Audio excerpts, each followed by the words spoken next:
Simulan natin ang ating morning sa usapang pagkain.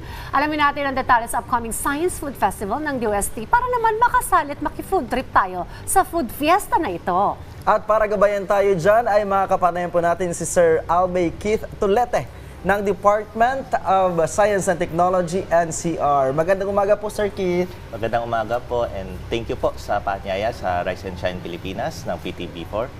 Tell us more about this food fiesta. Ito po nga, DOST ITDI Science Food Festival. Tungkol saan po ba ito? At ito po ba, marami po bang pagkain na pwede po kaming makikain dyan, sir?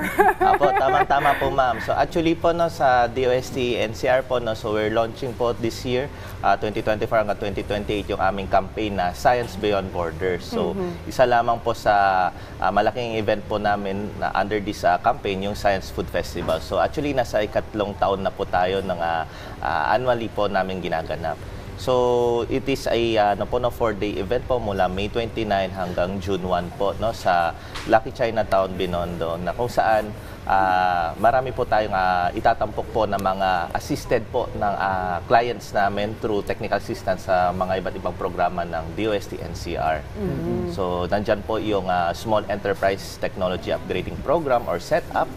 Andyan din po yung Community Empowerment through Science and Technology or CEST, at andyan din po yung Innovations for Filipinos working distantly from the Philippines or yung iForward PH. So yun po, i-feature po as well as yung mga iba't iba naming mga techno bazaars and pocket activities. Ayun. Oh, sir, you've mentioned nga, pangatlong taon na to. Ano po ba yung highlight this year? May mga bagong produkto po ba na ibibida dito sa Science Food Festival na ito? Ayan po. So, sa produkto po, na sa day 1 po sa opening ay may launching po na mangyayari yung isang dinevelop po na Okara Energy Drink, no? Sa tulong po in collaboration with DOST ITDI and as well as yung Okara Flour na sa rin po collaboration with PUP Manila. So launching as well as yung ating iba pang pocket activities. Kasabay kasi ng ating Science Food Festival is yung ating iForward Summit na may tema po or pinamagatang Step Up Kabayan. No? So ang ano po natin dito is i-highlight po nito is yung ating multi-sectoral na collaboration po between our national governments and agencies and mga private sectors para po makapag-provide ng nurturing environment para sa mga OFWs na magsisimula at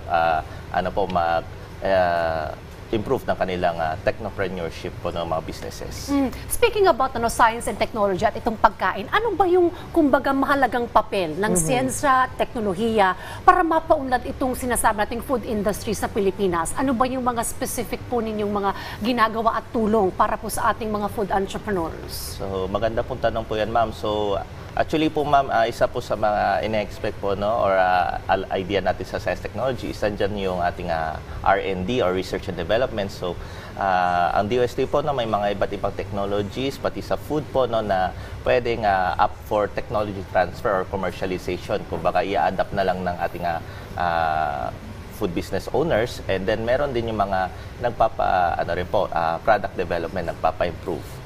Then syempre andyan din po yung mga testing and mga iba't iba po naming mga technical consultancies. So hindi lang kasi basta may produkto ka, okay ka na. So dapat guided pa rin tayo. Minsan hindi natin nalaman pagka, for example, ang food natin is we have jurisdiction regulation po from FDA, from DOH. So nangyayari po, no, nakakatulong po ang DOST through our technical consultancies para mas makapag-comply or align sila sa ating mga food and safety standards. So, binibigyan natin sila ng guide or tulong? About technical assistance po. Ayun, no. Pero sir, any hint, sino yung mga exhibitors dito, mga participants dito sa Science Food Festival na ito? Ayan po, so sa Science Food Festival po, no, so mga namin, kasama po yung mga setup na clients po namin. So isa sa mga po doon sina Queen Bee, no, sa po siya taho po, no, chilled taho. Meron din po kami on yung inassist din sa community, yung sa Muntinlupa, mga City Women's Producers Co-op, na kung saan yung kanilang bottled bangus and tuyo. May mga free taster. Yun ang importante. Pwede naman po, no? So, Pero of ano course, po? we have to support Yes. the entrepreneurs and exhibitors. Yes, so. Well, thank you so much for joining us at susuportahan po natin itong food festival na ito ng DOST ITDI. Marami pong salamat po. Apo, yun. Nakasama po natin si Sir Albie Keith Tolete ng DOST NCR. Siya po ang Science Research Specialist 2. Salamat po, sir. Thank you po.